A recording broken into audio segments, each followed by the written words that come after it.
Hello and welcome to the Kryptonaut Podcast. I am Mark Storrs, and with me as always is... I'm Chris. And... Rob Morphy. We are back for part 4 of the Mothman. It just ain't gonna stop. No, it's a whirlwind tour.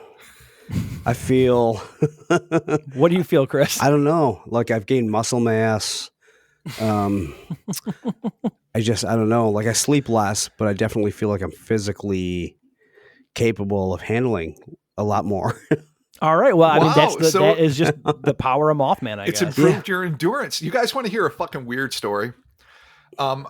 I was working on it, and I was out, and I get a call from my mom, and she's like, I think there's something wrong. I keep like hallucinating, and I'm like, Ma, you're fine. You're tired. She's like, every time like I start to close my eyes, I see these like shadowy butterflies flying around. I'm like, don't just ignore it, Mom. Like I'm trying not to alarm her. And in my mind, I'm like, of course it's a ridiculous thing. She was just, a little sleepy, a little under the weather. She's seeing some fucking, shadow moths. But I just couldn't help but think like, oh, God damn it, Mothman. Don't you dare. Not You've my done mom. it. Not my mom. You done it when you fuck with my mom. You've done it. He's tried to come for us numerous ways, whether it's been COVID or other random weird fucking audio problems. But now he's making a run for your mom with weird fucking little fucking moth creatures. I have to admit, Christ. it was one of those fucking moments. I'm driving and you hear that fucking record needle scratch, and even though I knew it was just a random thing, it was just the way she was describing some fluttery whatever. Yeah, sure. My first thought is like going back to the 2002 movie where like the wife starts seeing it and freaks out. Oh yeah. Ends up in a hospital. I'm like, no, don't you dare. And if she had said anything but fucking butterflies, I would have been like, it could have been like a shadow puppy or whatever. I'd be like, oh, it's all right, Mom. You're going to be fine. But goddamn shadow puppy. Fucking phantom moths. Yeah. Robert, I saw a shadow puppy. It came here looking for you to buy space coke from you. Why are you selling space coke to shadow puppy? Shadow puppy. It's the shadow hamster. Oh no, the worst shadow animal of them all. I need a shadow wheel, and I fucking. Oh God. Oh Jesus. So thank you all for joining us. Patreon.com/Kryptonaut Podcast. $1 is a shout out. $5 is a shout out and bonus audio. Check it out. It's dope. Robert, we've got some Patreon shout outs to do. Yes, we do. And to begin with, we are going to this is how the name was spelled, so I'm just going to go with this straight up. The name is Jeremy Tackett. Hell yeah, Jeremy. Thank you so much. Now, Jeremy, if it was an accidental misspelling, we'll of course do it again for you, but that's how it's spelled, and I'm going to take you at your word. And it's an awesome name, if indeed it is what it is. The next name is Mickey Johnson. Hell yeah. Hey, that's great. Yeah. Morgan Wilbanks. Yeah, what up, Morgan? Charlie M. You know how I feel about a Charlie. That's my boy. What's up, Charlie? Vin Elford. Hell yeah, Vin. Thank you. Jorge. Hell yeah. Jorge. Hell yeah. Thank you so much for your contribution. And rounding it out is Nth Soccer 4206. That's something else. Hopefully that's not someone's password. Oh God. And hopefully that's not some weird hidden thing that we don't know about where they're gonna be like, oh, you guys fucking totally got by we suck. Yeah. I don't think so. It's not like it's the first time. If that's what it is, that's what it is. Exactly. Maybe it's just Maximum Soccer right for the year 4206. I mean, dude, who knows? It's probably a future football fan giving a shout out back to an esteemed old-timey podcast that maybe made some small mark on history. Nice. I like that. I like that approach to this. So let's get started with the part 4 of the Mothman Chronicles, The Shattered Window. With UFO sightings reaching near epidemic proportions, the citizens of Mason County were now facing a paranormal plague that seemed to target teenage girls and a sinister new trend in the phenomena that featured black magic rituals, phantom home invaders, shrieking specters, kidnapping attempts, canine carcasses, and flying saucers hellbent for blood. The best, the most metal saucers ever. I mean, with all that stuff, like the poor Mothman, he's got to deal with a lot. I know. He really has to deal with a lot. No, this whole thing's a fucking nightmare. You got you got Parsons, you got dickhead ghosts, you got Jeff apparently is back. Oh my God. Yeah. It would have been so great if Jeff made an appearance. Oh Jesus. I mean, if he doesn't, he you know what? I mean, we've said this before. The story is not done unfolding. So Jeff very well could still make an appearance at some point. So, that's what we got, man. There it is. Part 4 of the Shattered Window. Robert, let's do this. At the end of 1966 and the beginning of 1967, as sightings of Mothman, glowing-eyed sky-pointing monsters, and men in black were ramping up, a new and markedly grisly aspect of the phenomenon began to manifest. The uncannily precise mutilation of local animals, most of which were unaccountably drained of blood. Super common in the animal mutilation market. In the Mothman prophecies, John Keel wrote, "Among my grimmer memories of 1966-67 are those times when I knelt in farm fields to examine dead animals, particularly dogs, who had suffered amazingly clean and expert cuts." Ugh. In his personal notes, John mentioned that on November 20th, 1966, a man, William Watson of Georges Creek Road, had found the quote-unquote crushed body of his German Shepherd in the center of a circular patch of knee-high grass that had been inexplicably flattened within a 20-foot radius. So let's picture that. The crop circle flat. Yeah. And the crushed dog in the center of it. I mean, I don't remember if it was a part of the Mothman story. It may not have been, but wasn't there cows that had like UFOs landed on them? That was 100% part of the Mothman Trail of Terror. I think that may have been part 1 or part 2. I'm losing track of where the parts are, but yeah, apparently a spaceship landed on a German Shepherd. Yeah. That's what it seems like happened. That's just what happens, I guess. It's terrible. William was perplexed as he was heartbroken. He'd hoped that his dog, which had been absent for about a week, would turn up, just not in its deceased and curiously compressed state. This, however, would not be the final conundrum surrounding the death of a local pooch. Just as disturbingly, right before the TNT area had been closed by the authorities, Point Pleasant police officers discovered the charred carcass of a canine. Strangely, even though the animal's body had been burned to a crisp, the area surrounding it was bereft of any scorch marks. Spontaneous canine combustion, perhaps? Oh, man, the worst kind of spontaneous combustion.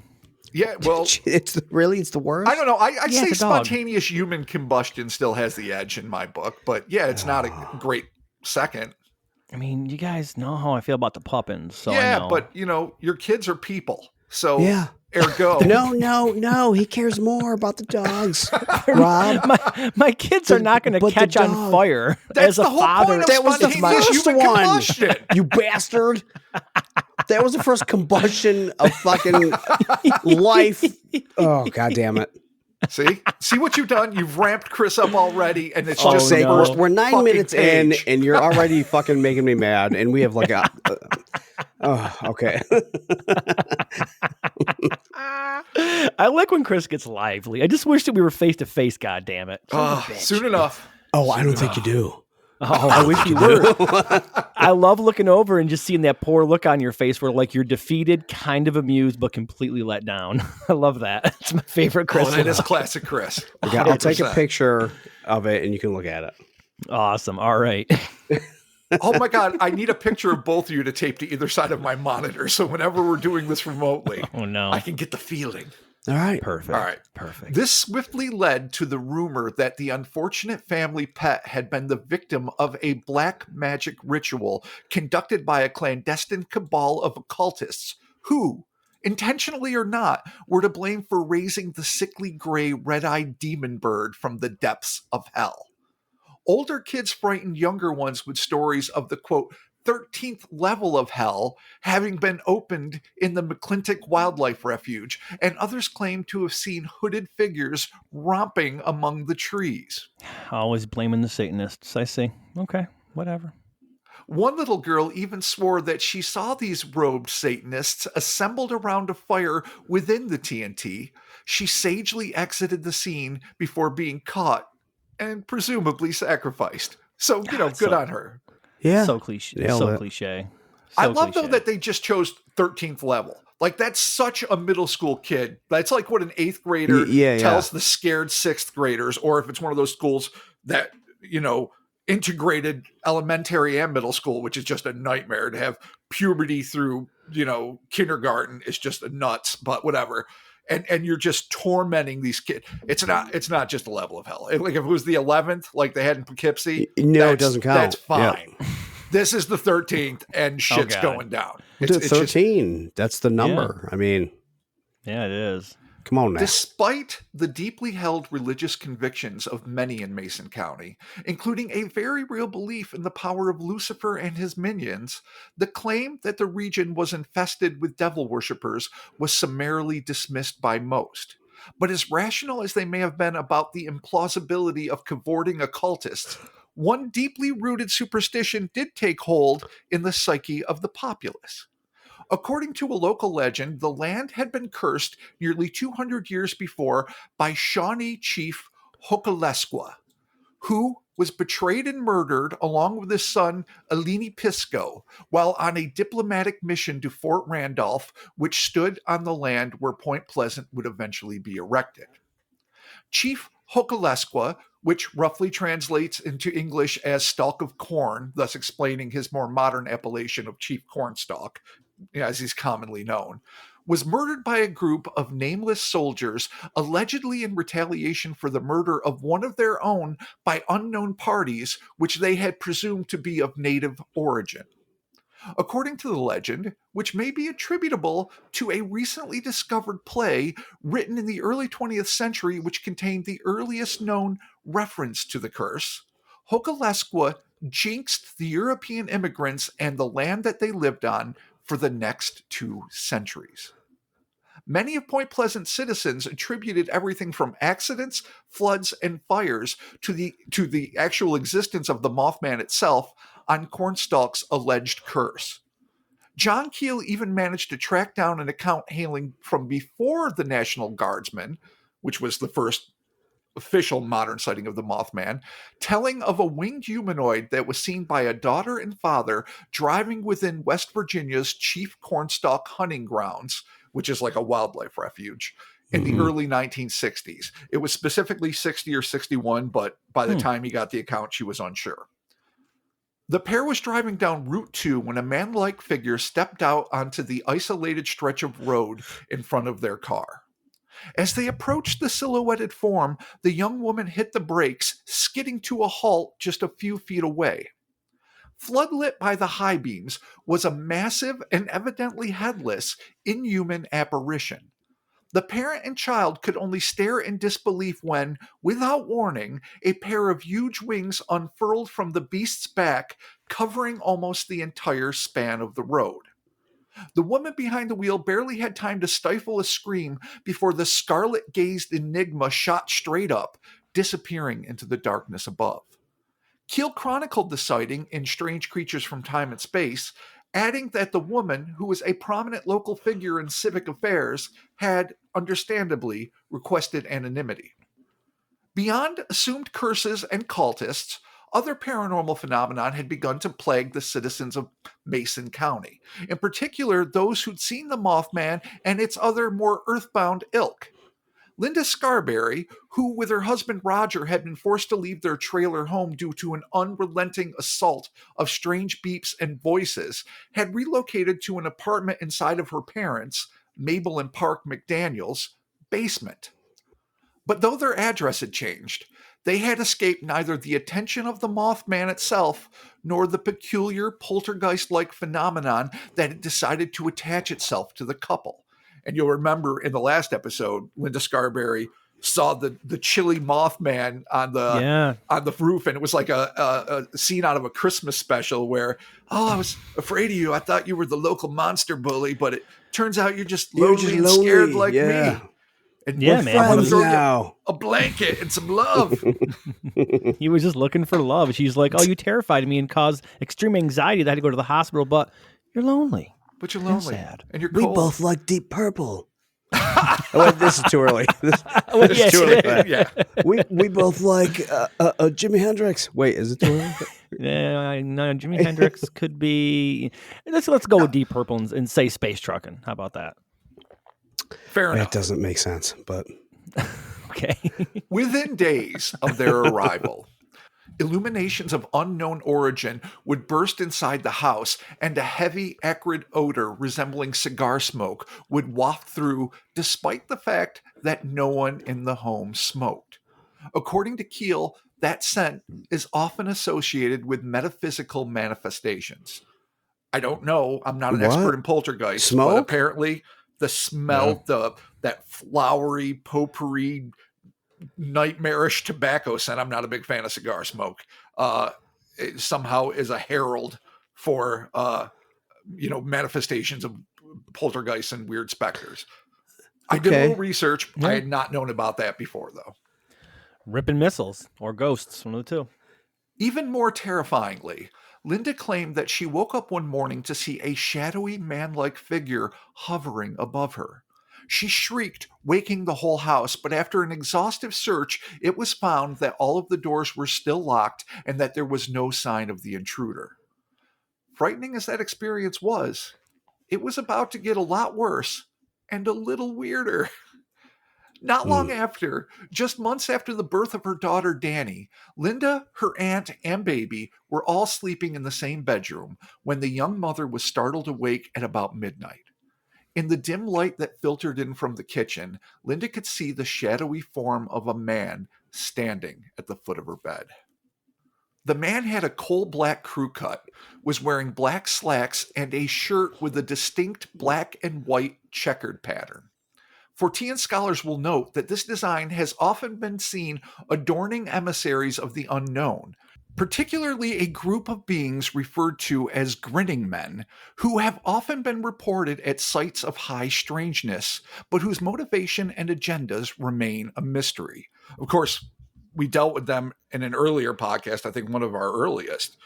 Yeah, we did. Where we briefly touched upon this event and then tied it in with Indrid Cold, who again is going to get his own very, very special pod.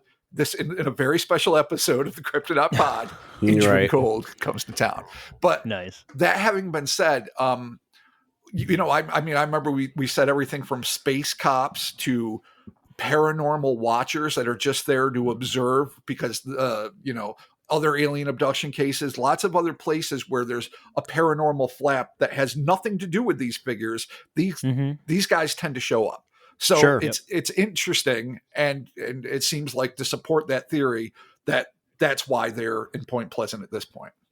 But anyway, paralyzed with fear, Linda could only stare at the imposing figure's dark, unblinking eyes as he removed a cigarette from his shirt pocket and lit it. As the flame ignited, its spark caught the reflection of a gold crucifix which Linda had hung above her daughter's bed. Both Linda and the silent man simultaneously turned toward the glint. But when Linda glanced back, the smoking figure had vanished. Enigmatically, Linda's aunt woke moments later and related a dream that she'd had, repeating, moment by moment, everything that her niece had just watched the man do. Oh, creepy. Once again, the house was put on high alert, and once again, no trace of the trespasser, corporeal or otherwise, could be found, resulting in a heightening of the fear and frustration felt by all those living within the McDaniels' home. But the incongruities affecting the family were far from over. Next, it would be the matriarch of the McDaniel clan, Mabel, who would realize that she was far from immune from the eeriness that had stalked her daughter and son-in-law ever since their encounter of the near mythical flying fiend in the TNT. The moment that would change her life would occur at approximately 5 p.m. on the evening of Wednesday, January 11th, 1967. As she was strolling down Jackson Avenue, Mabel passed by Tiny's restaurant, the site of one of the first major UFO sightings over Point Pleasant in the summer of 66, as you guys might recall. And she just happened to glance skyward. At first, her mind refused to believe what her eyes were seeing. But there could be no doubt about it. Something strange was gliding above Route 62. In Strange Creatures from Time and Space, John Keel quoted Mabel's observations of this gigantic airborne apparition. Quote, "I thought it was an airplane. Then I realized it was flying much too low. It was brown and had a wingspread of at least 10 feet, unquote." Startled, Mabel froze in her tracks. Despite the fact that she'd shared her home with Mothman witnesses for the last 2 months, she had never expected to see the thing for herself. Like so many other observers, Mabel could see no discernible head or neck, but she did note what may have been the creature's second most infamous features after its brilliant red eyes, stating, "I thought I could see 2 legs, like men's legs, hanging down from it." Oh, the legs of a Man legs. The man legs. All right. Constant attribute of the Mothman. And not Perfect. something that's often really represented in the illustrations. So, I mean, sometimes it is, but it's important. The man legs make the Mothman. I we guess should all so. focus more. We should all focus more on the Mothman's legs. I think nice muscular man legs.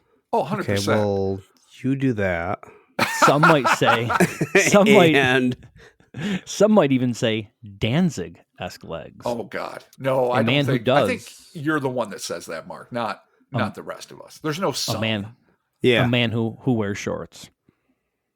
When he's playing a role.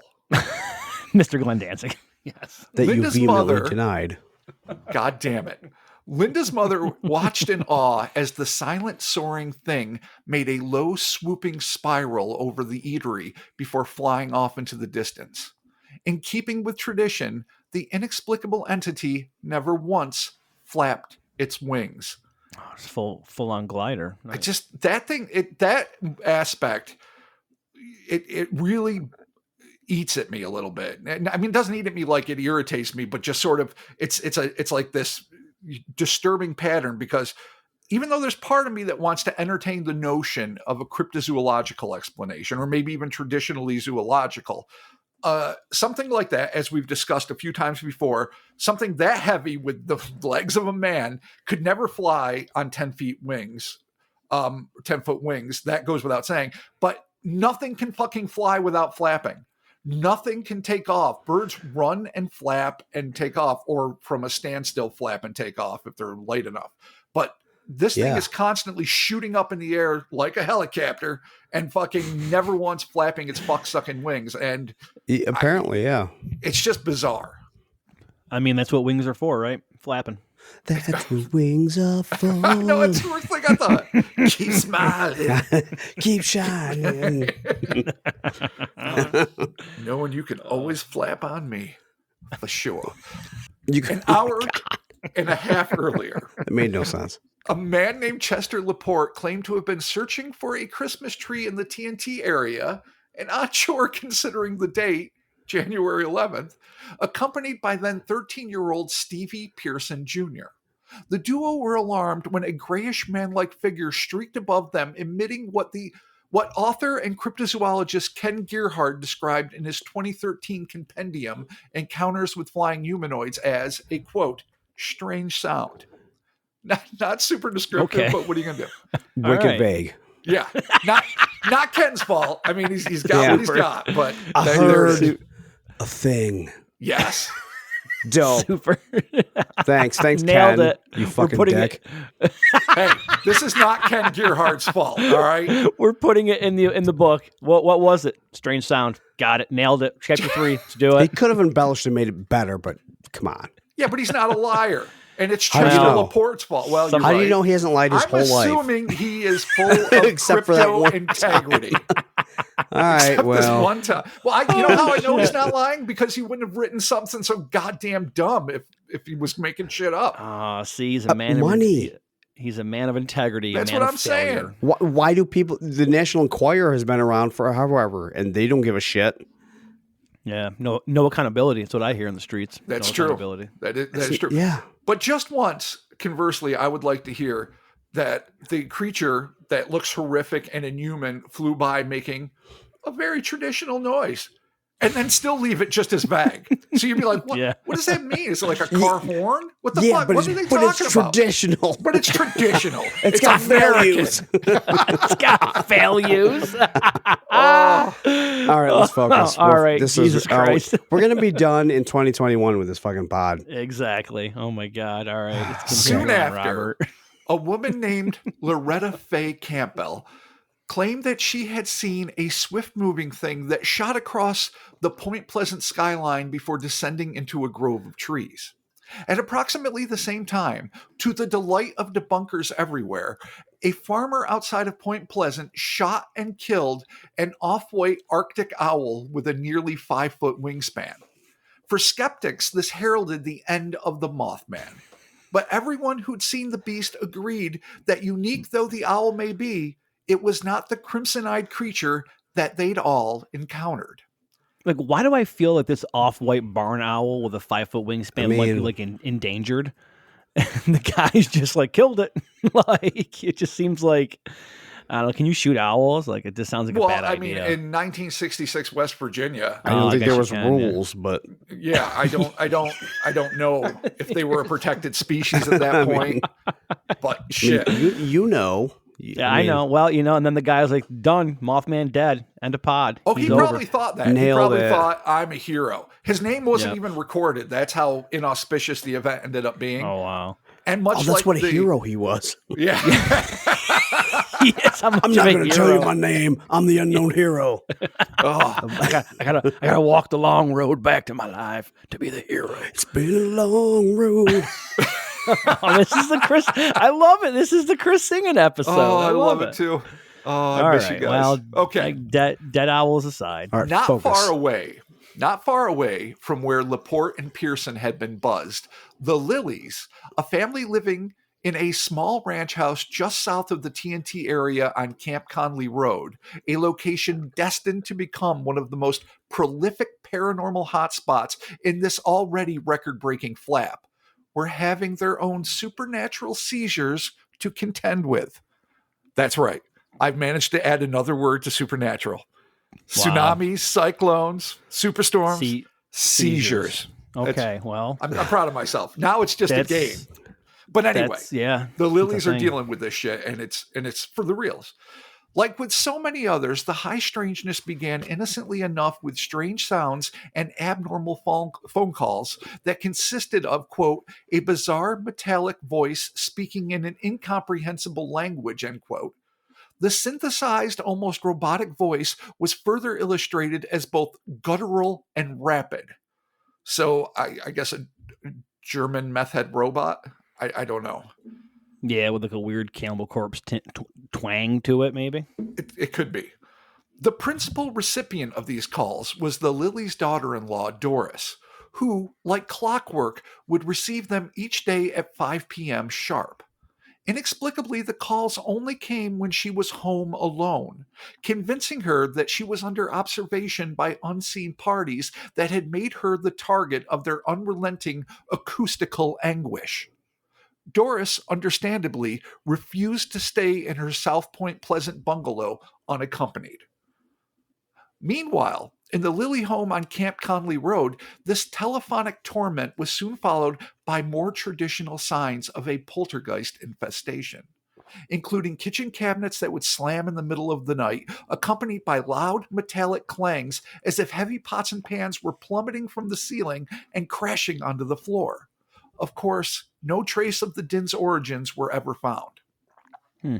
The leader of the Lilly clan, James, referred to by John Keel in various books as a, quote, no-nonsense riverboat captain, was skeptical of the goings-on at first. But, along with his wife Jackie and 16-year-old daughter Linda, he came to accept these odd occurrences as being part of his family's new normal. It just seems that they shouldn't be a part of of your normal. No, Well, that's why it's new normal, Mark. I know it just seems like you shouldn't accept that, but that's just me. Well, how do you refuse it? Do something. I don't know. Poltergeist. I mean, Say a unless prayer, you have get a dog. immediate access to a Zelda Rubinstein. Yeah, what do you do? What do you do? Who's going to clean that house? Who in 66? I mean, I'm Nobody. surprised you're saying this in 2020. True. We have our own new normal. I know. Talk about new norms. And Come on now. Yeah, there's no more stage dives, hugs, or high fives. So there you go. There it is. Well, all right. I just say don't accept it. You know what? That's the epitaph for 2020. Yeah. No more stage dives. Stage dives, R.I.P. Yeah, stage dives, rip. Oh, someday. Yeah. Someday. Right, the Lilies. New normal. Jackie claimed that beyond the utensil-based racket they'd become accustomed to, she would begin to hear the unmistakably eerie sounds of a baby wailing within the walls of her house. She would run from room to room, hoping to find the source of the disturbance to no avail, claiming, "It sounded so plain that I looked around the house even though I knew there was no baby here. It seemed to be coming from the living room only a few feet away from me." As if that weren't awful enough, a new and even more upsetting sound joined the auditory fray. That of a woman unleashing a blood-curdling shriek. Always fun. That's what you want. That's going to help the kids sleep. After nights of this unholy din, the Lilies would often wake to discover their once dead-bolted door was swinging open on its hinges. Well, that's just shitty. What you got here is you got a baby in the wall, you got a mad woman on your roof, and you got a shit door. There it is. So let's start with the baby in the wall. Oh, let's extract that baby. Strikes again. Let's extract that baby, Get the baby from out of the wall. Fix Get the lady door. off the roof. And get grandma off the roof. Yeah. Oh, there it is. Grandma's on the roof. All right. There I it is. like it. Wow, I like West the Virginia. new mark. So none of that's from Construction another dimension. mark. Construction mark. Yeah. I'm actually like civic inspector mark. I show up on the job site and I'm like, this is wrong. Fix it. You're an inch off. Fuck you. You are construction smurf. I am construction smurf. Yes, to call back a long time ago. Construction smurf. Shocking as this array of uncanny antics were, for the Lilies, the most unnerving aspect of living on Camp Conley Road would be the near nightly flybys of myriad multicolored, unidentified flying lights. The family was even able to track their movements by using their own household electronic devices. In the Mothman prophecies, John Keel quoted James as saying, "It didn't take us long to learn that when our TV started acting up, it was a sure sign that one of those lights was passing over." Oh, that's just the luckiest. You always know when to go out.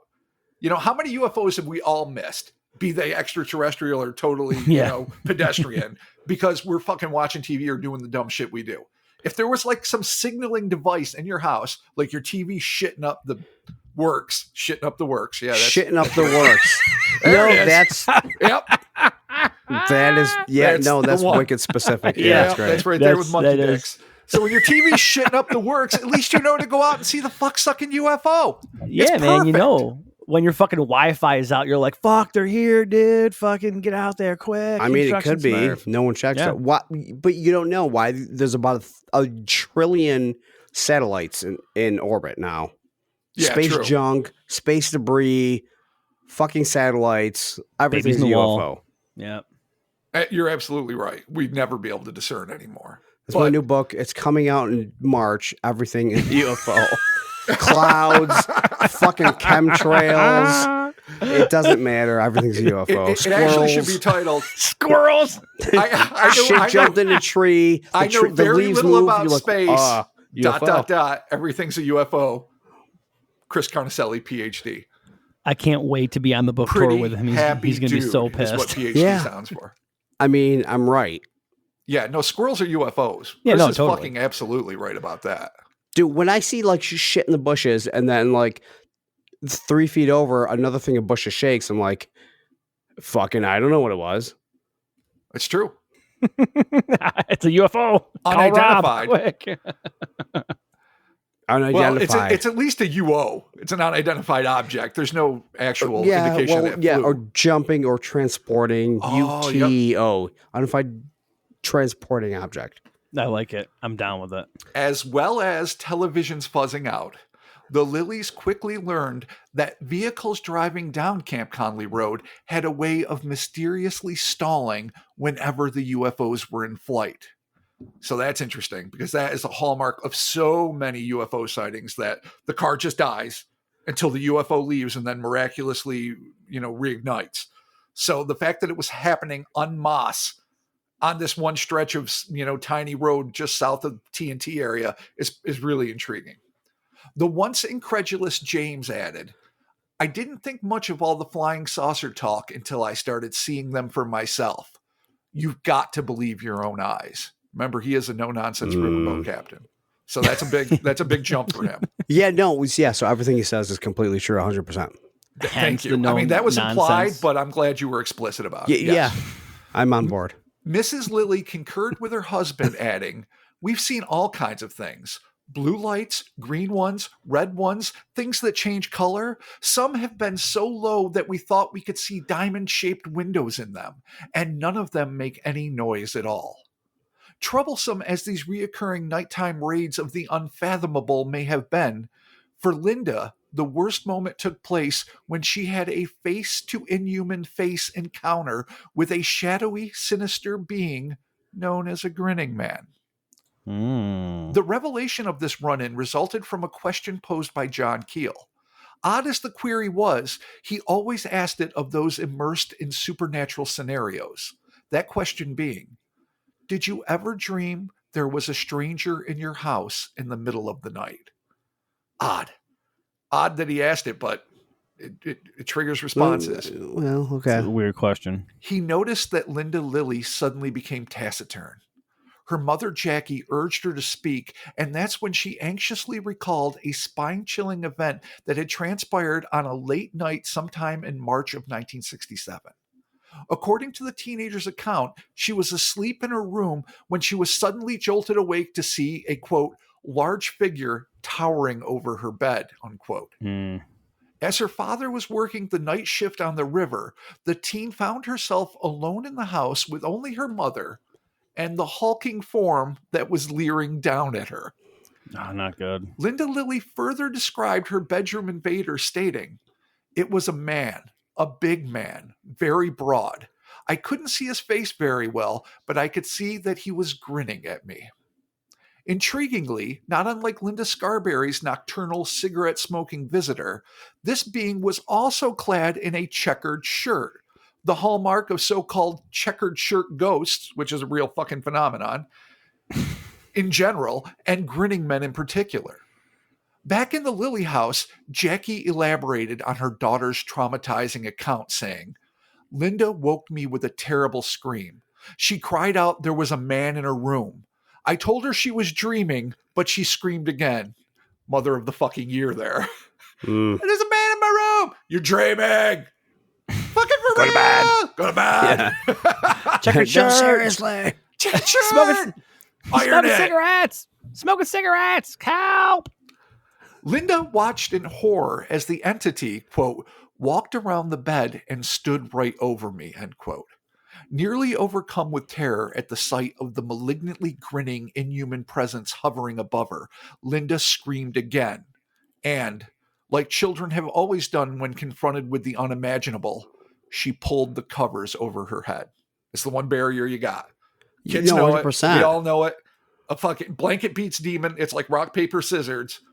Blanket beats demon every time. Blanket beats everything. Yeah, totally. It's true. Missiles, lava. Yeah, it's like blanket demon ghost, but except blanket wins all of them. The cold, totally. I mean, what it was designed for. It beats chili. Blankets are a miracle. Beats and people cold, have not demons, been accrediting it. Ghosts, the way they should. It just beats everything. Goblins and fiends. It beats goblins. Oh, it definitely beats goblins. Maybe not. I don't know about ogres. The research is still out. We'll figure it out. After a few interminable moments, Linda ripped off the covers, saw that the Grinning Man was gone, and sprinted into her parents' bedroom, frantically shrieking, "There is a man in my room! There is!"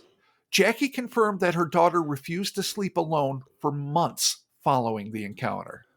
As you would do. You can blame her. After you see a fucking dude in your room. And she's 16, so what? I mean, she's still a kid, and that's fucking terrible. And you've already got, wall babies and shrieking roof mamas and fucking pots and pans falling willy-nilly, doors that won't lock.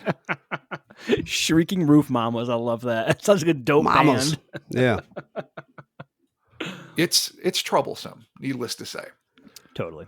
Whether the figure looming above Linda that fateful eve was a phantasm or just a figment of her imagination is hard to say.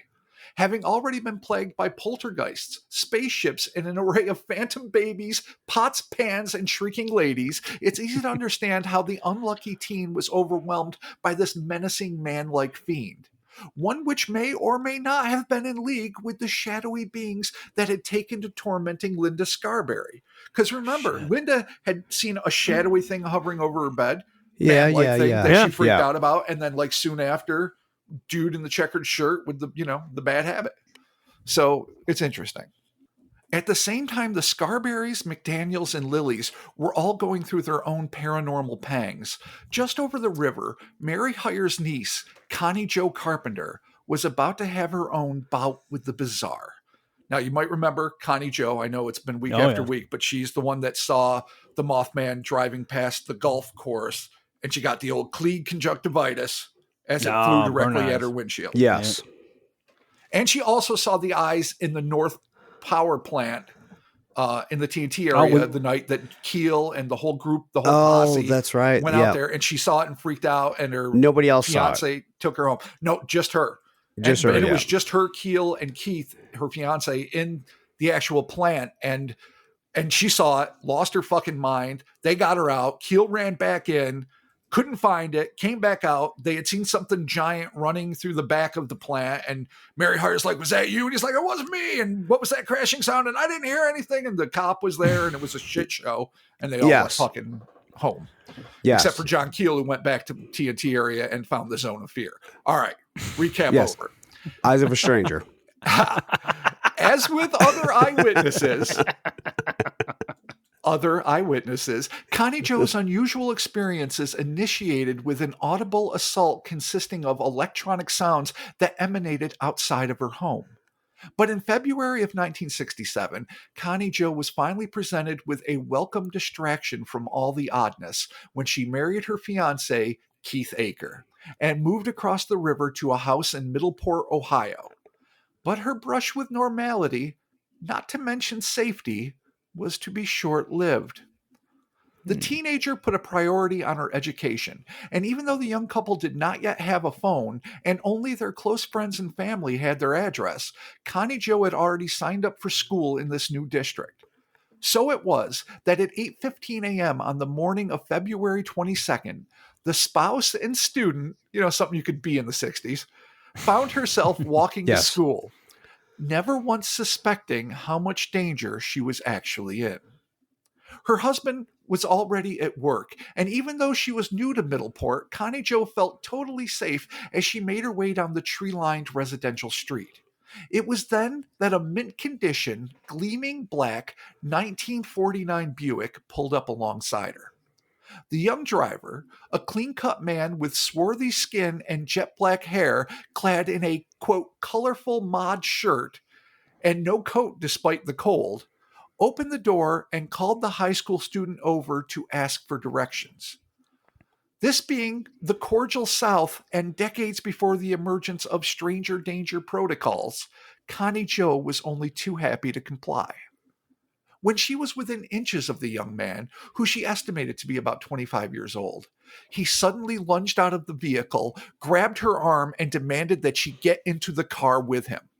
After a brief yet violent struggle in which she tore the sleeve of her blouse and scratched her arm, Connie Jo managed to yank herself away from her attacker and sprinted back for her house, too terrified to look back and see if she was being pursued by the sinister stranger. Not having a phone and being too frightened to unlock the door and ask a neighbor's help lest her would-be abductor was lying in wait outside, the terrified teen huddled indoors, likely flinching at every strange sound, until her husband finally arrived home from work. Oh, what a long day that must have been. Yeah, Jesus, can you imagine? Poor Connie. The next morn, still frightened by the previous day's events, Connie Jo decided to remain home. This would prove to be no less a chilling ordeal than walking to school when, at about 3 p.m., she heard the sounds of someone rummaging on her porch, followed by a sharp knock on the door. Understandably unnerved, the young wife waited for a while before she managed to muster up the courage to approach the entrance. When she opened the inner door, she was relieved to see that there was no one there and no car in sight. But that's when she noticed the plain piece of notebook paper that had been wedged under the storm door. She cautiously raised the sheet and read the block-lettered script that had been rendered in pencil, reading the ominous words, "Be careful, girl. I can get you yet." No, that sounds like a threat. No, that is a threat. That doesn't just sound like a threat. Jesus Christ. Look, I don't know much. I know a lot about Danzig, but I know that by reading that note, I'd say this is just a creeper so far. So far, yeah, totally. Yeah. Okay. Yeah. A creeper, though, granted, one of the, again, hallmarks of Men in Black encounters are vintage cars that appear to be in mint condition. Dark-haired men. Now, granted, he's not dressed in black. He's dressed in colorful mod. Colorful underdressed. mod. Perfect. So again, it's like we were talking before, between like the ostensible fairy folk, the Men in Black, the weird government agents. It all sort of becomes this convoluted mess. But there are elements, none of which are strictly speaking paranormal, that are slightly indicative of Men in Black. But again, that's wide open to speculation at this point. Threats abound. So she got the letter. This sent the already anxious young woman into a panic that lasted until her husband again walked through the door. This time Keith had had enough, and he brought his wife and the threatening letter. It's threatening, Mark, in case you were wondering. Oh, thank you. Down to the Middleport Police Department, where they told what had transpired to Officer Raymond Manley. Sorry. I know. I felt the same way. You can't just drink what I've drank and not laugh at that. Okay. It's a beautiful name. Focus, Chris. Okay. According to Keel, the Middleport officers were much more suspicious and not as open-minded as their Mason County counterparts.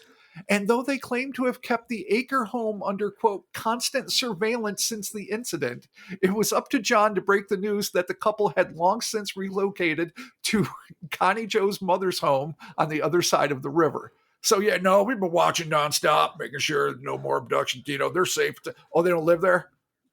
Raymond Manley. Fuck. Officer in charge. Manley. Call him Manley. Oh man, he was not on his top of his game. No, the Middleport cops are not nearly as cool as the Point Pleasant cops. I think that's pretty clear. Ugh.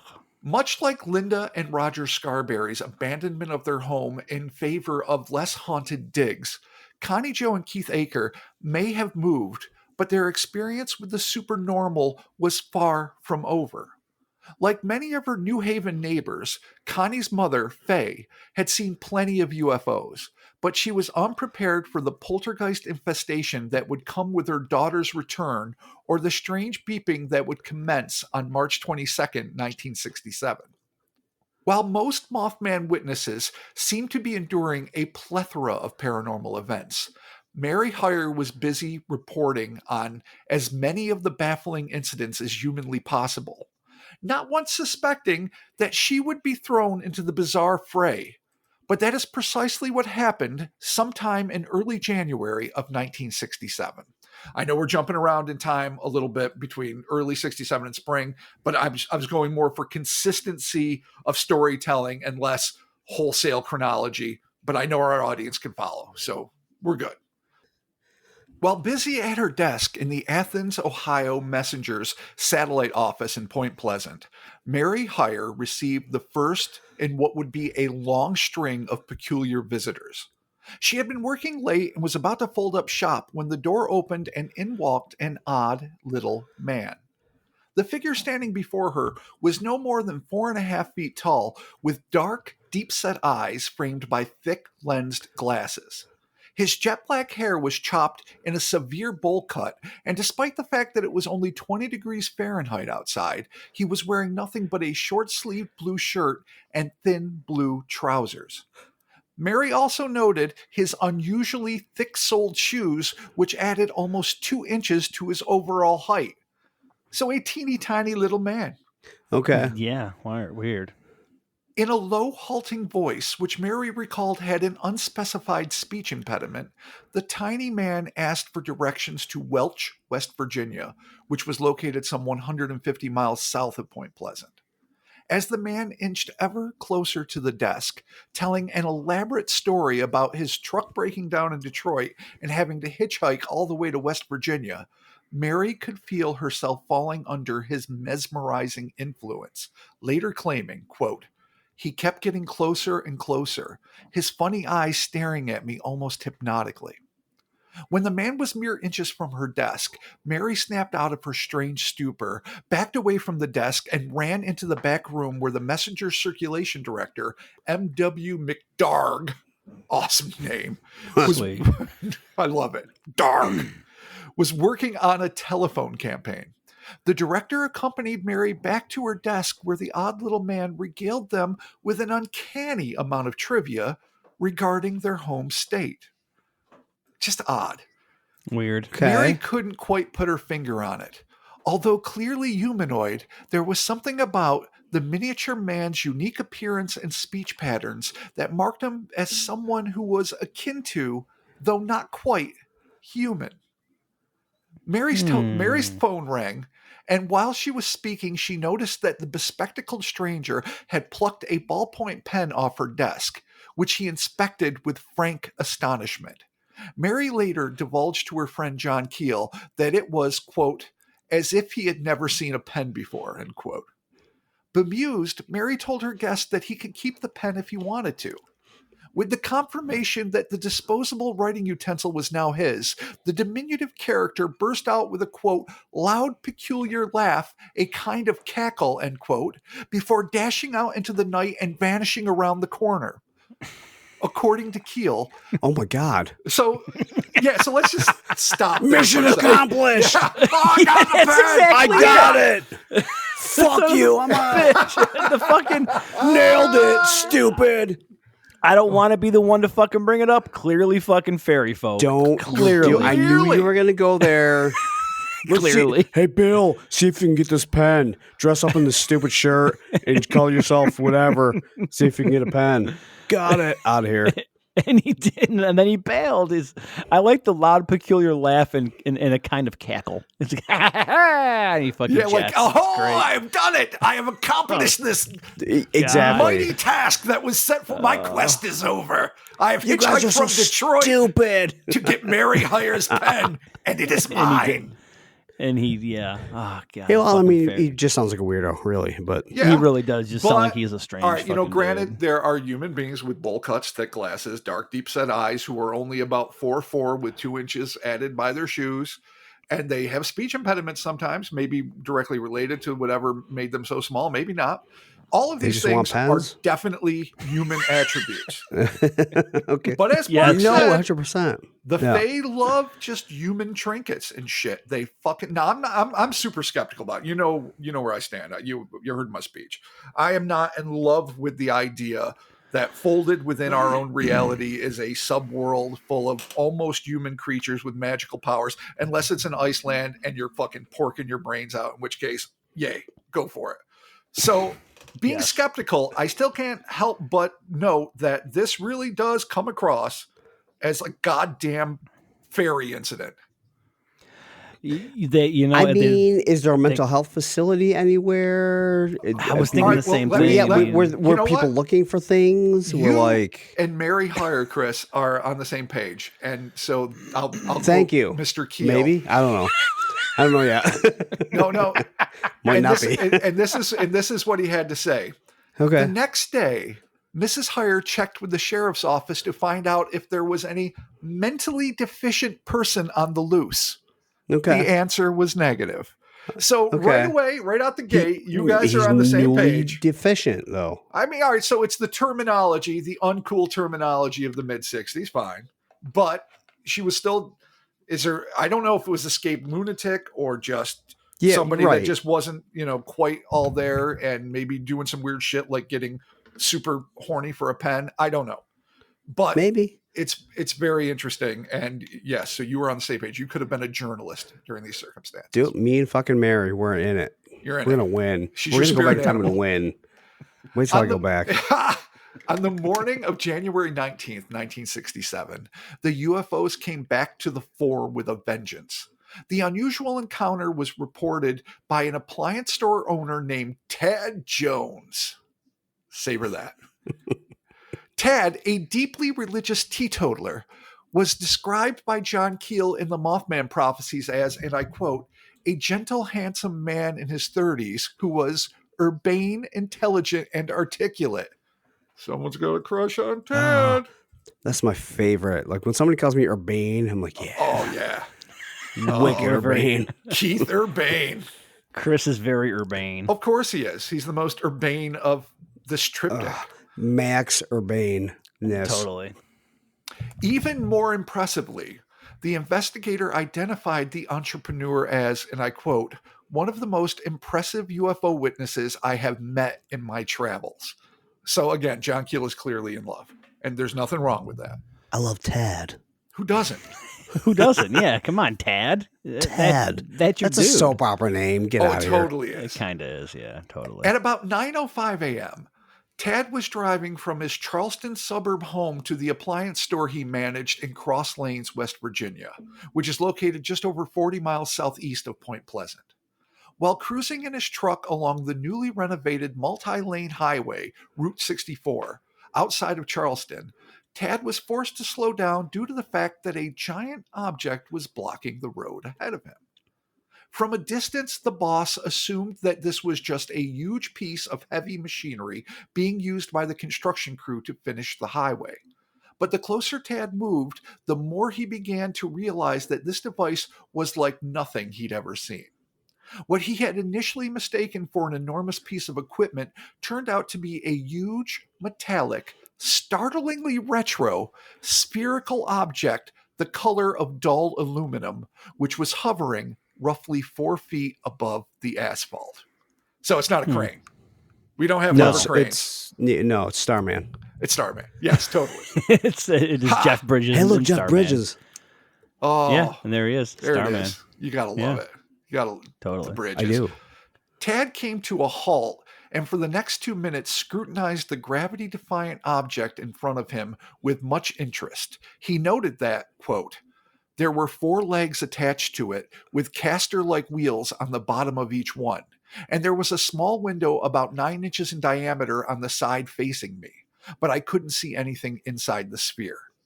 The befuddled businessman continued his description, quote, on the underside there was something like a propeller. It was idling when I first drove up, then it started spinning faster and the whole object began to rise upward. It disappeared into the sky and I drove my car to the store. Because, what are you going to do at that point? When it leaves, you're just like, all right, this is over. Yeah, go to work. But that is retro as fuck. So you've got like basically a dull aluminum ball with caster like wheels at the bottom of like just random stems and then an underside propeller. It's like something Da Vinci would have drawn. Yeah. It does not seem interstellar, to say the least. Yeah, that's pre-ornithopter. Oh, yeah, absolutely. Maybe slightly post, whatever. Yeah, but it's ornithopter-ish. Either way. Right. This could be some sort of fairy vehicle. Shut up, Mark. Continue, Rob. I will. Thank you for that, Chris. But there is something that harkens to me to the Potosi sheep slayer and the odd propeller the beanie copter, and their copter chairs. Oh, and a lot of people associated that thing or those things with, again, the Fae. So who the fuck knows? I'm trying to be impartial, not super successful. Well, okay, it's fine. Shaken by a sighting, Mr. Jones decided to report it to the police where, not surprisingly, his account made its way into the local paper. The following day, Tad made it to his store without incident, but once he arrived, he found that a, quote, crude note was slipped under his door. Again? Again. More crude fucking note? Okay, what is it?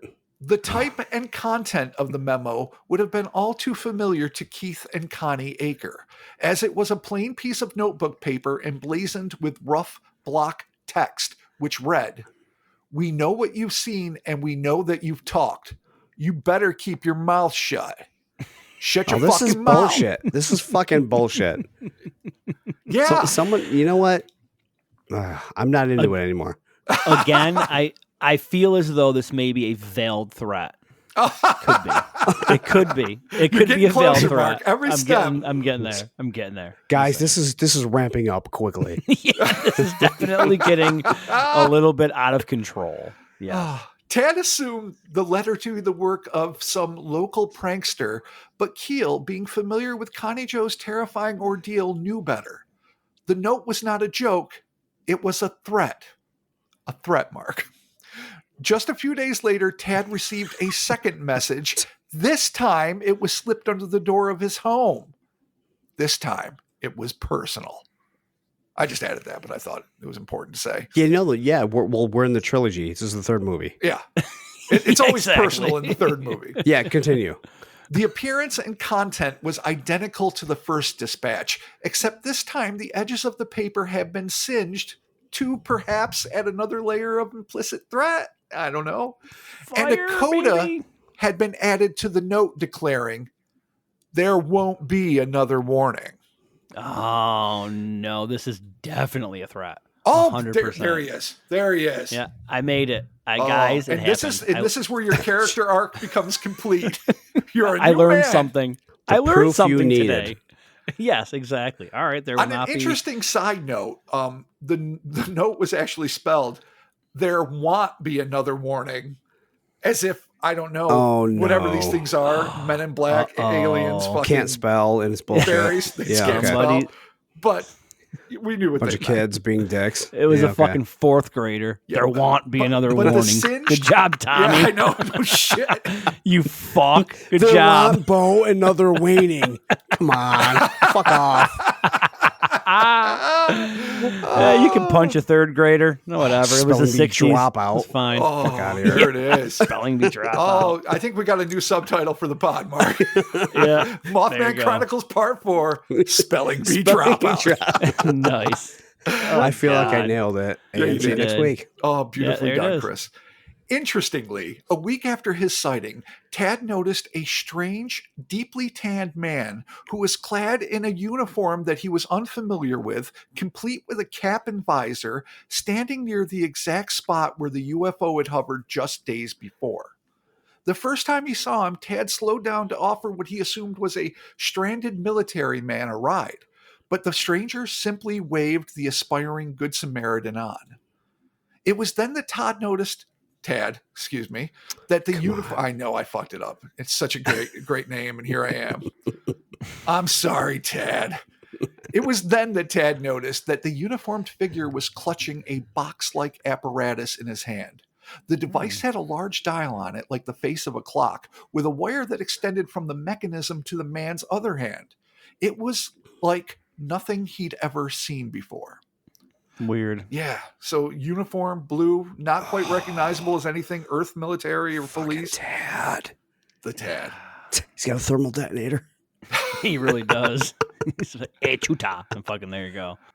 The next morning, the blue liveried man, apparently not having moved a muscle in hours, was standing in the exact same position in the exact same place. This time, Tad didn't bother to offer him a lift.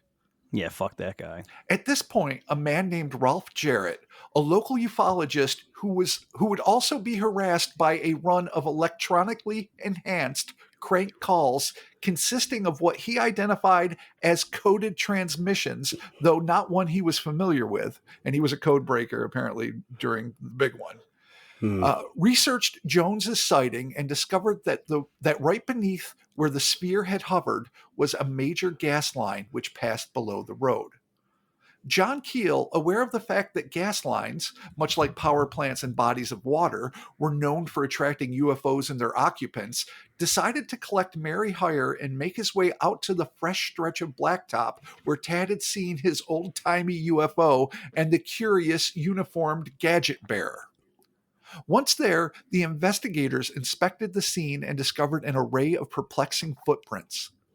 One bunch of tracks looked to John like those of a very weighty, 200-pound plus dog, which were identical to a group of prints he had discovered behind the North Power Plant in the TNT area back in December. But despite their superficial similarity to dog prints, when Tad took plaster casts of the tracks to local wildlife experts, they were unable to identify them as belonging to a canine or any other known animal. Weird. Zoologist and author Ivan T. Sanderson, who Keel used as in a consultant role on the Mothman and many other cases, confirmed that the tracks did not belong to a big dog and noted that similarly inexplicable tracks had turned up at sites of other paranormal events. So it's odd. You think you see dog tracks, they look like a heavy dog walking around in the fucking mud and dirt. You take cast, it's no big deal. You're like, what is it? Is it a fucking Great Dane? Dire wolf? Right. What the fuck are we dealing with? Well, and it's like, no, it's not a dog. It's not anything. No, and then you're like, well, fuck. Shit. Ivan, what's the deal? He's like, dude, they're always hanging out at paranormal events. Just relax. Because, he was like his big just brother. Get used to it. Yeah, like, calm down. It's super paws. Get used to it. Super paws. And they're fucking super racked out on space coke. Yeah. So, that's how it works. Yeah. All right. Space coke. The second strange discovery made by the dynamic duo was that of a single bare human print that was, quote, planted in the center of a muddy section with no other footprints of any kind around it. So that's just fucking that. Your one naked print. Enjoy that. Yep. Their third unusual find was made a short distance away, where they found a collection of bulky prints similar to ones that John had seen at other UFO landing sites across the country. These tracks began and ended nowhere in particular, and consisted of oddly spaced, ripple-soled shoes with a unique ridge around the edge. Although he had no way of knowing it at the time, John would recognize these outsized impressions as being identical to those made by the moon boots worn by the Apollo astronauts. Ah, dude, fucking werewolves from Mars, man. We got werewolf astronauts, dude. The fuck is going on? No, seriously. I mean, you got fucking big old moon boot tracks, a single bare human track, and the unidentified dogs of wonder. Space werewolves, yeah. Yeah. Super dogs. I don't even know. One-legged hopping person. It's like yokai. Super dog. I'm pretty sure moon boots. The umbrella. Dude, just say space werewolf, man. Just embrace the idea of the space werewolf. The umbrella yokai. You know what I'm talking about, guys? Lycanthropy is not confirmed here, so let's just calm down. Okay. I'm going to take it easy. Anyway, I know I'm the only one that gives a fuck about Japanese ghosts at this moment, but I'm going to finish my statement by saying the weird umbrella ghost-like creature hops around on one foot that replaces its handle. So I'm just saying, Japanese umbrella spirits might be on the scene. It might explain the single naked human footprint. Also, I feel like they're out of the region, but to give Chris his due, also werewolves. Now, space werewolves. Were these tracks left there by euphonauts wearing their own version of NASA's extravehicular activity environmental spacesuit? Or was it just a case of ultra-terrestrials fucking with the witnesses' minds? Either way, UFO sightings were about to make a decisive and decidedly disturbing resurgence in the region. Beyond the brilliant U's being seen over Camp Conley Road, others were reporting objects as diverse as, quote, strange blobs of crystalline white light hovering over the tree line, purple orbs, metallic discs, silver cylinders, and virtually unique to Mason County, scads of daytime sightings of odd circular craft hovering silently over the TNT area. But as unsettling as the entire flat may have been, one UFO encounter would quickly spiral out of control, becoming one of the most chilling alien attacks on the books. Oh yeah, blood saucer, bitches. Yeah, it's happening. Oh shit. Mm-hmm. Here it is. On the night of March 5th, 1967, 21-year-old Bo Schertzer and an anonymous young nurse were driving a Red Cross bloodmobile down Route 2 along the Ohio River. The duo had spent the day collecting blood donations and was taking the precious fresh plasma supply to Huntington, West Virginia, about 40 miles southwest of Point Pleasant. when their heretofore tedious trip took a turn toward the horrific. While heading down a particularly desolate stretch of highway, Bo noticed a sudden burst of luminosity from the woods on a nearby hill. This flash preceded a large, white, glowing object that ascended from the thicket, making a beeline straight for the bloodmobile. The nurse shrieked, "My God, what is it?" Bo had no intention of finding out and instantly stomped on the gas pedal, accelerating away from the encroaching object that effortlessly swooped down over the vehicle. Bo swiftly unrolled the window and he looked up, John Keel reports. He was horrified to see some kind of arm extension being lowered from the luminous thing cruising only a few feet above the bloodmobile. "It's trying to get us," the nurse yelled, watching another arm reach down on her side.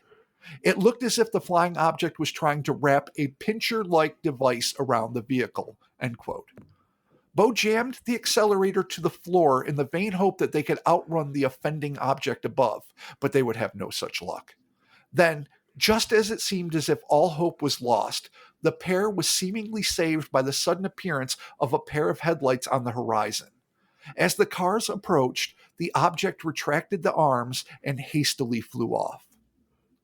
The nearly hysterical medical professionals rushed to the nearest police station to report their near abduction. This incident forced Keel to wonder if this attack, like the exsanguinated animals he'd inspected, was indicative of the fact that the creatures piloting these highly unconventional vehicles were vampiric in nature. He remained undecided. So that to me is one of literally just the weirdest and most frightening potential UFO abductions, because it's just so goddamn cinematic, but that I've ever come across. Right. And the implications that it's a big, bulky ambulance-like bloodmobile for the Red Cross, and it's full of the stuff, and this thing comes flying down, and suddenly two arms come flying out, just like, I mean, it's like something out of a comic book, In my mind, 100%. it's like the Owlman's, rotund vehicle from The Watchmen, except it's got these super pincher arms. It's glowing white, and who the fuck knows what's inside of it. I just love that story. I mean, I'm glad they got away. But even Keel pointed out, and this is interesting, that he called the Red Cross and asked them if any of their vehicles had gone, mysteriously missing, and they thought he was like off his rocker. But then he added the same thing that we talked about, especially when we were doing like the Black-Eyed Kids. You never hear the stories except for the ones that got away. So exactly, sure. Who the fuck knows, man? I mean, dude, but the thought of a UFO just scooping the floor, it's one thing to like make everyone pass out, pull over, they get teleported into the fucking UFO and probed and all the typical abduction bullshit. But just to have a fucking vehicle snagged right off the highway, has something extra chilling about that. I mean, dude, you got werewolves in the moon, you got fucking UFO vampires going after the blood wagon. I mean, it's all kind of coming together. It is a Misfits album. On here. I mean, it's totally it really an is. Early Misfits album. Like they should have done the Mothman theme album back in like the early 80s, right after Walk Among Us. Because it would have been great, and I would have loved to heard every song. Oh, from Injured Cold to fucking Bloodmobile Massacre. Fucking whoa, wolf, fucking Tad. astronaut. Yeah, Tad. It was just called Tad. That would have been the My favorite song. Tad. Yeah, it would have been Tad. the best.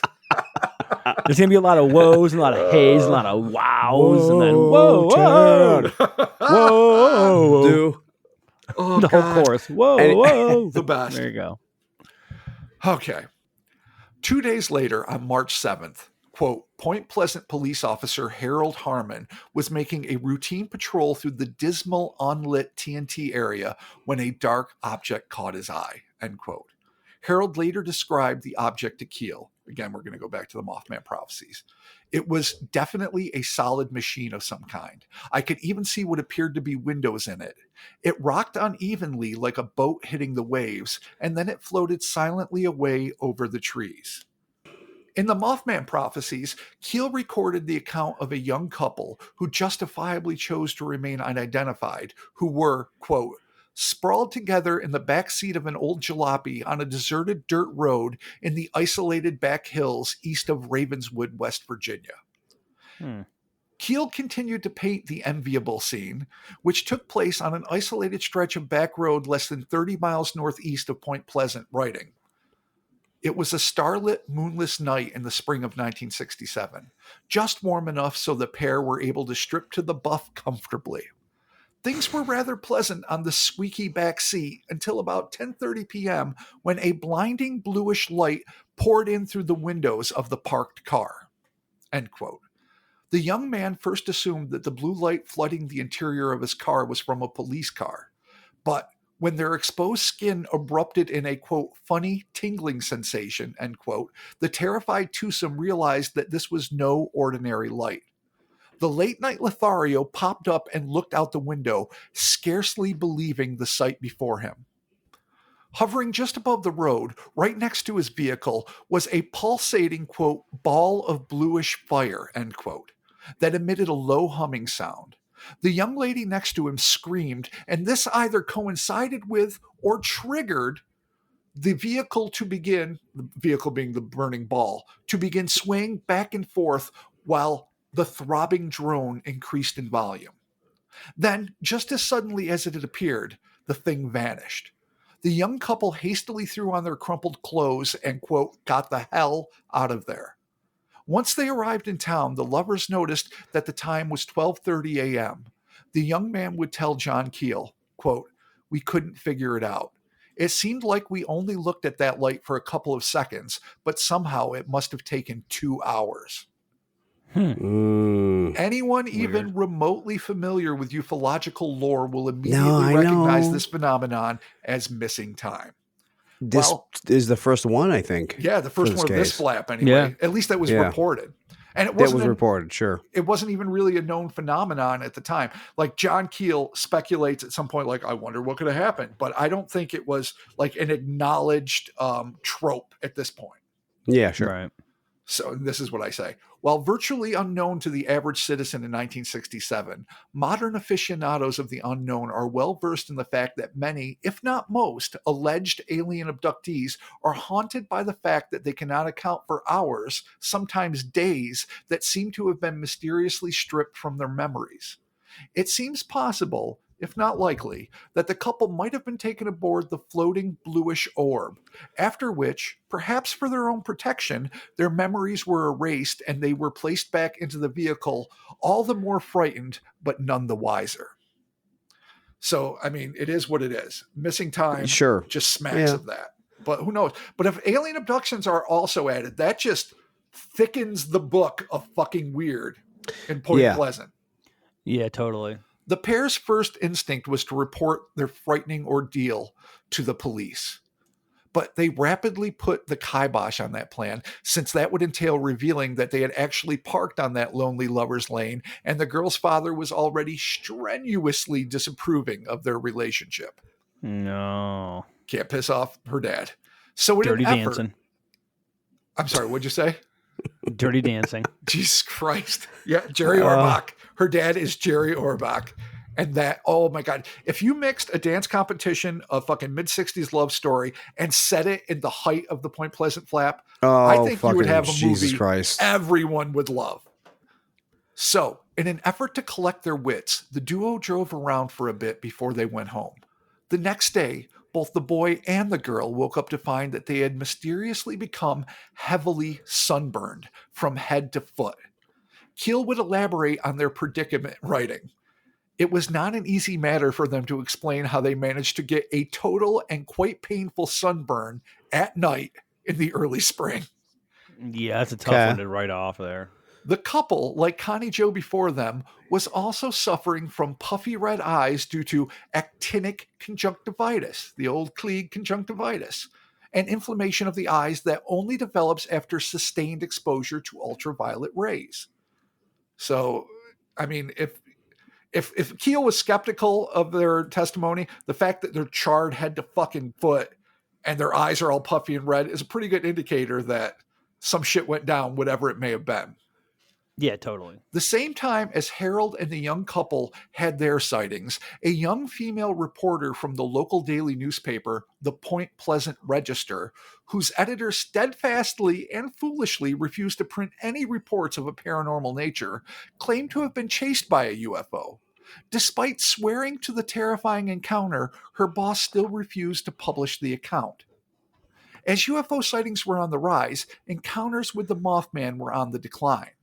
Nevertheless, its reign of terror was far from over. Yet another unnamed man testified to having been pursued in his car by a, quote, huge winged something, end quote, while driving up Route 33 on a rainy night that same March.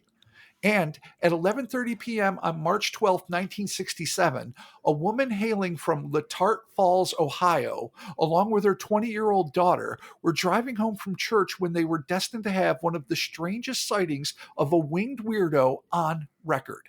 According to their statement, the women were rounding a corner in a densely wooded area when, without warning, a, quote, huge white thing appeared directly in front of their car.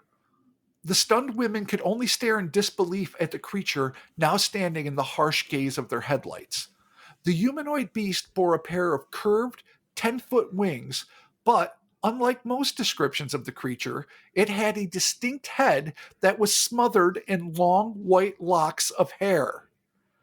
So that's a whole new breed of description. Yeah, that's totally different. Okay. That's weird. And it reminds me of the fucking silver-haired dude over the school. Yeah. A little bit. Yeah, locks. I Which get it. makes me wonder if we might be dealing with a weremoth.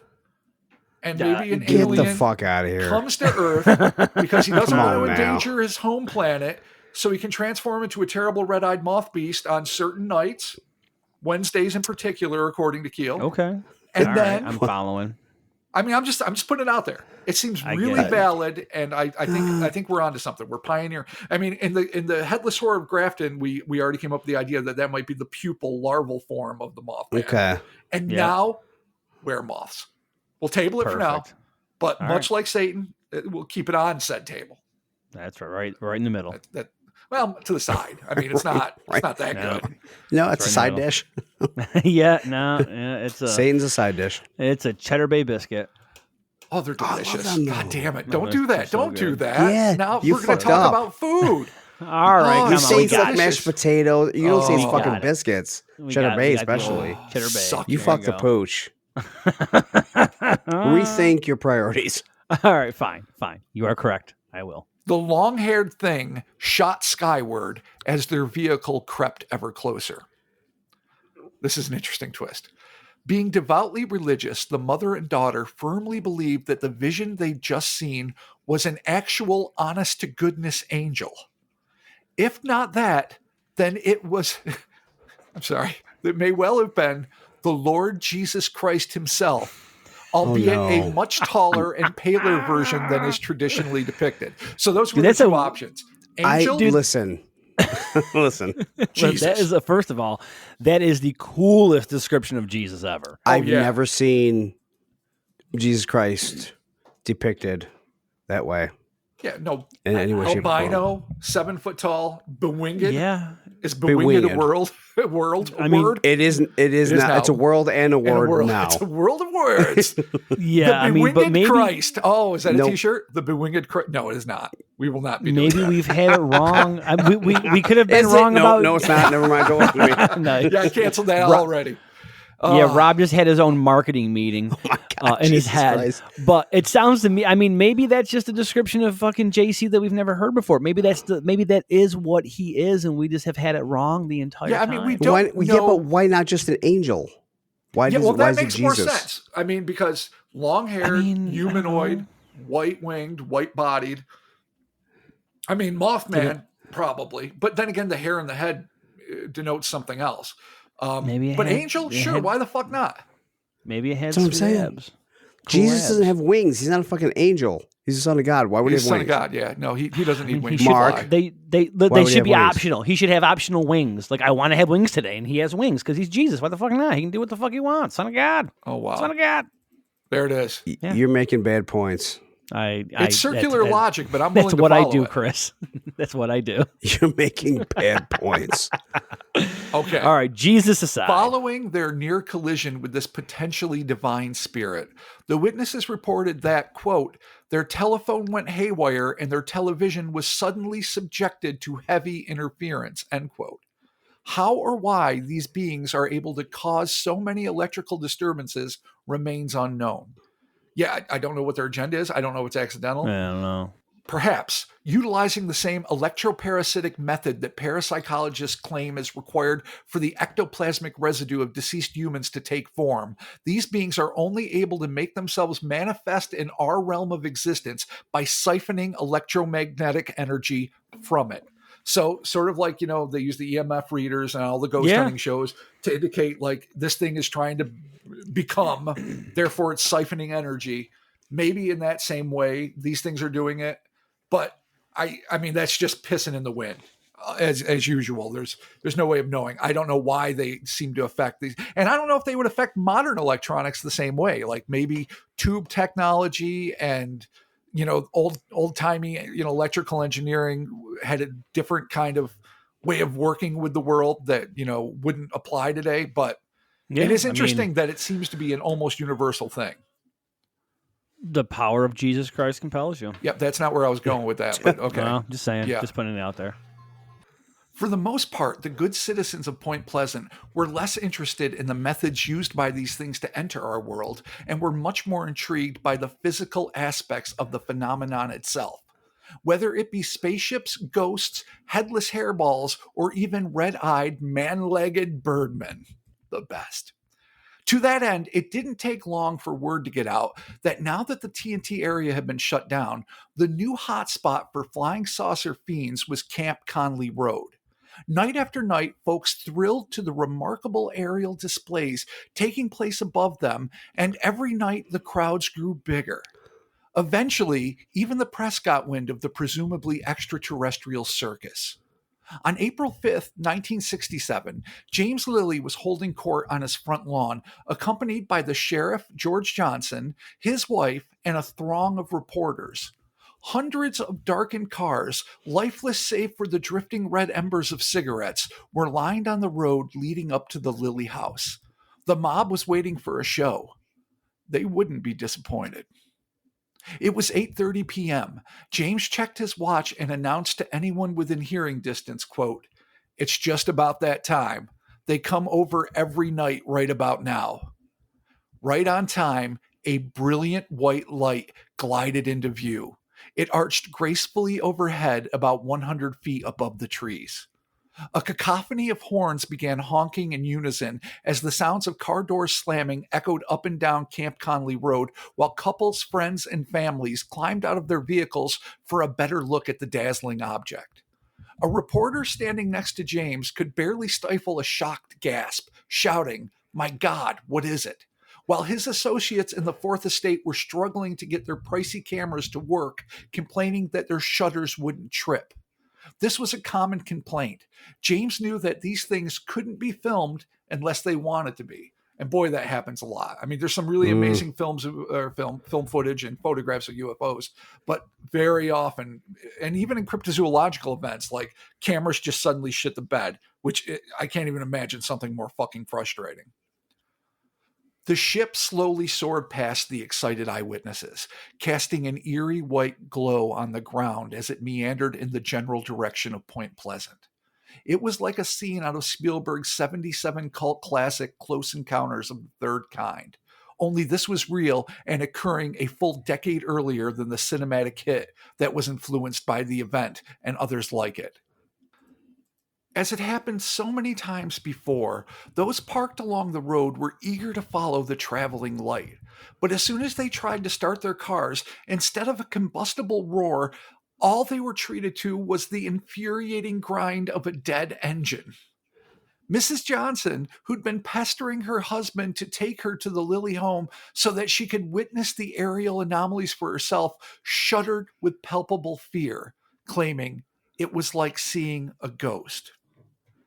So again, it's, one-on-one UFO encounters constantly involve stalling cars. But cars stalling en masse, I'm not familiar with that in any other circumstance. And these people aren't being abducted. These things are just flying overhead. They're fucking with TVs. They're fucking with radios and telephones. And they're fucking with car engines. Yeah. Yeah, it's kind of weird.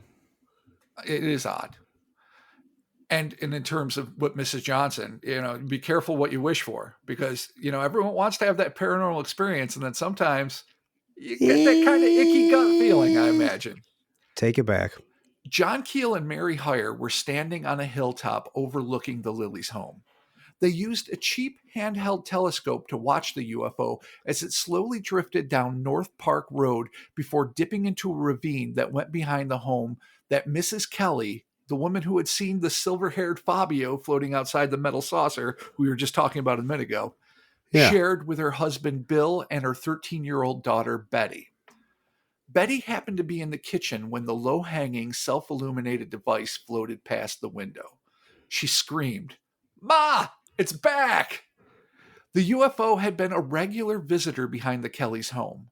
More than once, it landed in their backyard where its radiance dissipated just enough for the family to observe a definite, solid object with a triangular aperture and what looked to be frosted glass windows. That's just fucking nuts.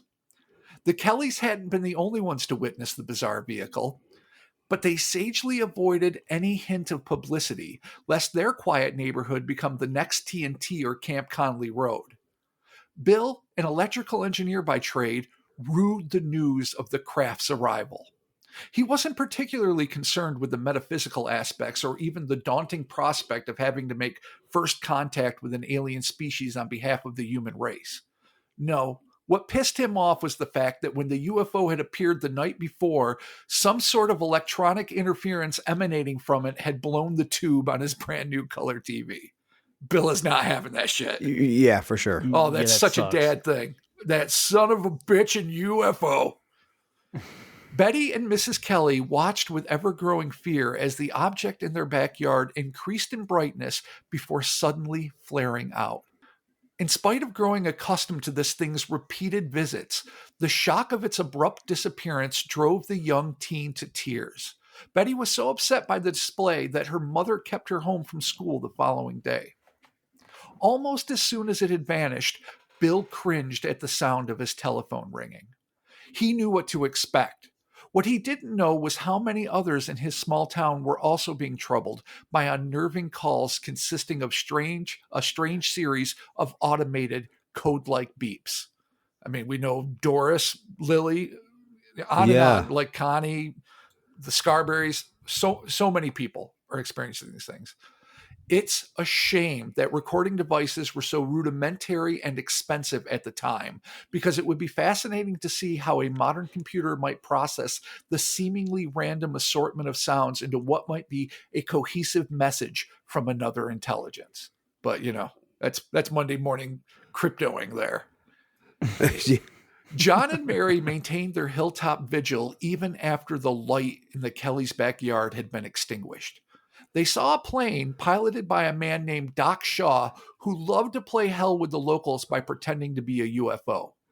Almost no one was fooled, but curiously, Mary spied a large black object about the same size as the airplane, tailing it at a gap of roughly 100 feet.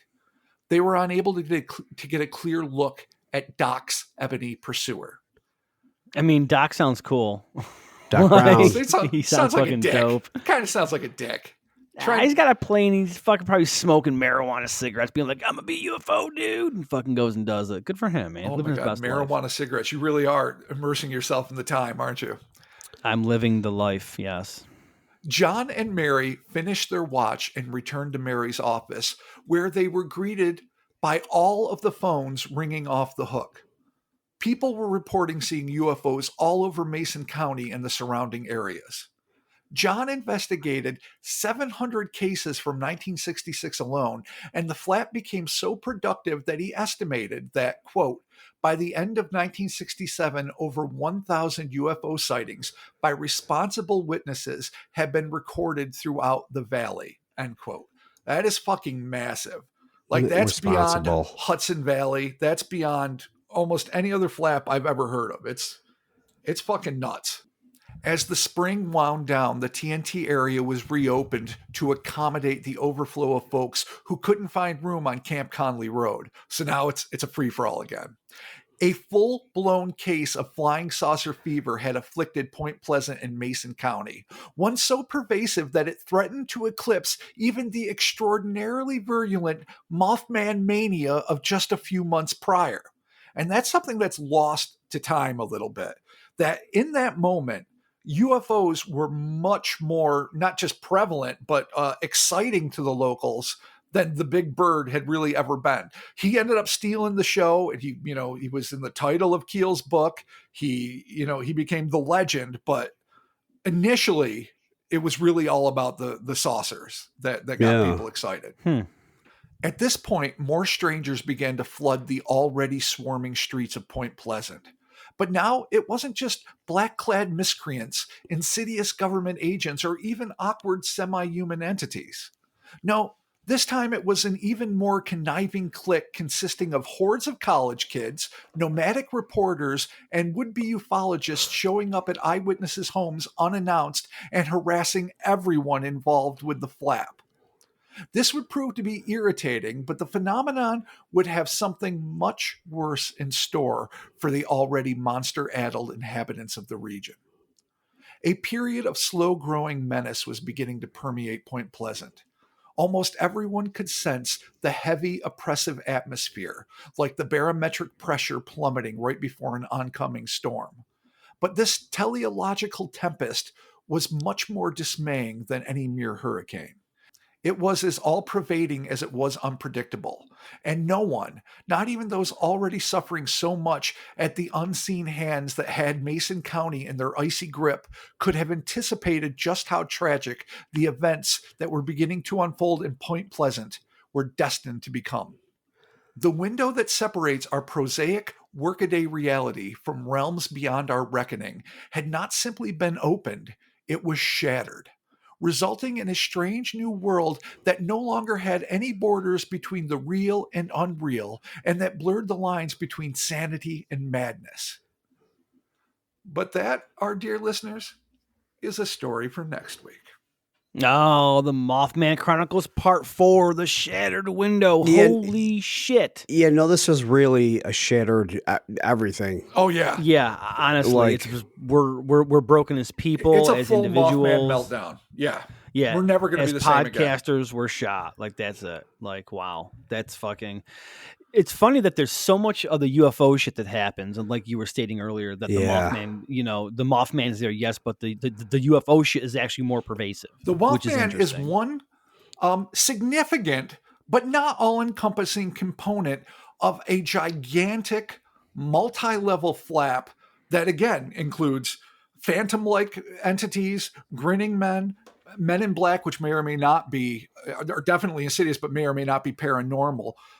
Fucking poltergeist, which I may or may not have already said, UFOs, the headless cryptids, the fucking glowing-eyed hairy sky pointers, and of course the Mothman itself. It is just a tapestry of fucking weird.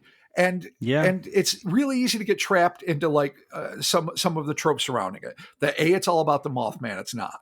That B, because it's such a nice, ominous number, it only lasted 13 months from when the Scarberries and the Millettes had their first sighting to the Silver Bridge collapse. Well, we know that, and we've been there already, that it happened, it began much earlier, maybe even years. Spoiler alert. And it absolutely does not end with the Silver Bridge collapse.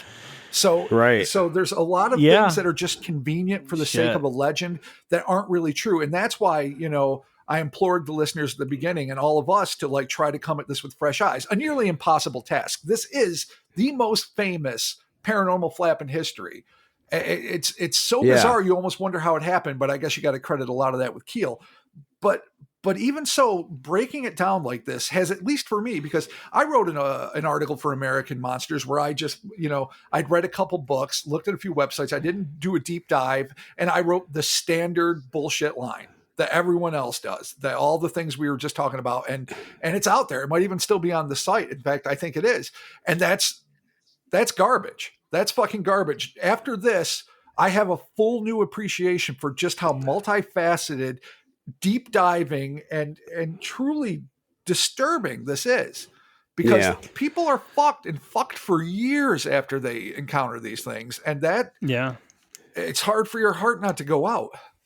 Dude, we are dealing with the fucking paranormal pyramid scheme that happened in West Virginia. No, you're absolutely right, actually. What it is. Fucking pyramid scheme, okay. It's a fucking pyramid scheme. So there it is. My God. Thank you all so very much for joining us for part 4 of the Mothman Chronicles, The Shattered Window. Come back next week for part 5. This is going into April. So I'm saying it right now. It's going to go into April. It's coming down to the line. I promise. Nice. I promise everybody. Awesome. You know what? There might be a little break for all sorts of reasons between the end of Mothman month, Extendo month, and the Visitors from Lanulos part, which is part of the phenomenon, but separate from the phenomenon. So we might, might do that one a little bit separately. I mean, I've been doing research coincidentally with the Mothman, and I've got the Darren Berger book and got scads of notes. But I wouldn't personally mind taking a couple weeks off and just collecting my life, reclaiming me for me, and I think reclaiming sanity. Just go. I mean, he's in my mom's mind now. He's in her fucking head palace, fluttering around with his shadowy goddamn wings. He's not going to get my mom. He is not. No, we can't. He stole my little piece of paper. Yeah, he's fucked with me in other ways, and I'll admit this is how paranoid I was. That those notes, I remembered what was on that piece of paper. I didn't include it in this story. Let that be a mystery. This one tiny passage, which really isn't all that significant, seemingly. All right. But if the Mothman's going to steal it, I'm going to listen to him. But leave my fucking mom alone. You leave my fucking mom alone. Morphe alone. Yeah. Leave Mama Morphe alone. She has enough She is a lovely woman. Yes, exactly. All right. Hellerspace.com. Buy stuff from us. There it is. There's things there for sale. Check it out. Patreon.com. Wow. /Cryptonaut podcast. $1 Listen, a shout you know out. what? $5. If you can afford it, do it. It's Christmas. Yes. Give your family something dope. Obviously. It's 2020. If it happens to be something from us, then great. If it isn't, don't worry about it. It's cool. I mean, then I hope it is. But times are tough. Gone. Times are tough. People don't have a lot of cash. For real, but though. No, yeah, for real. But tough. Take care of you. The designs aren't going anywhere. So don't worry. They will be there. They're always going to be there. We're going to always have new shit coming out. Don't worry. Buy things if you'd like to. Support us on Patreon if you can. If you can't, it's understandable. It's a weird fucking time for everybody. We're all trying to fucking do the best we can. Discord and a lot of new buddies. And I'm not just saying that to harvest bucks. It's a buck. And it will you get you a shout out and no buck harvesting and access to a lot of really awesome people, which, yes. And I mean that endorsement sincerely. Also, I will drop a tiny bit of not a spoiler, but a teaser. And that is Chris and Mark just received my super rough template for the Mothman shirt. So hopefully it'll be out. It won't be out before Christmas, to be sure, but it'll be out in the early, New Year, I hope, and it should be pretty fucking dope, I hope. Look for that coming in June of 20. No, not that 47. No, I'm still thinking maybe January or Feb, but who knows? January or Feb would be dope. So check that out. The Patreons, the Hellerspace, the Instas, the Twitters, the Facebooks. Oh, we're there. We're on the Discord. We're doing it. It's fucking dope. We're connecting with people. I love talking to our fucking listeners. They're so fucking dope. They really I get messages every day on Instagram, and I fucking love talking with people. It's so cool. I love it. Thank you all so very much for joining us. We hope everyone out there is staying safe, trying to have a good time in this weird fucking period of life that we're in, I suppose. And, come back next week. Part 5 is going to happen, and we're going to reclaim sanity, and we're going to save Mama Morphe. God bless. Hear, hear. Thank y'all. And just very much. A side note, Tad Jones, if you're out there, call me. Just give me a shout, man. There you go. seem so urbane and handsome, and urbane. And awesome. Tad Urbane. Tad, thank you so very much for your urbaneness. We will be talking to you soon. Bye. This pod really has everything from the urbane to the mundane to the Mothman. Oh, You got it. Oh boy. All right. Big love, fuckers. Miss you guys. I miss you guys. I drank like 8 beers. Love you. Peace. Next week. Love you more.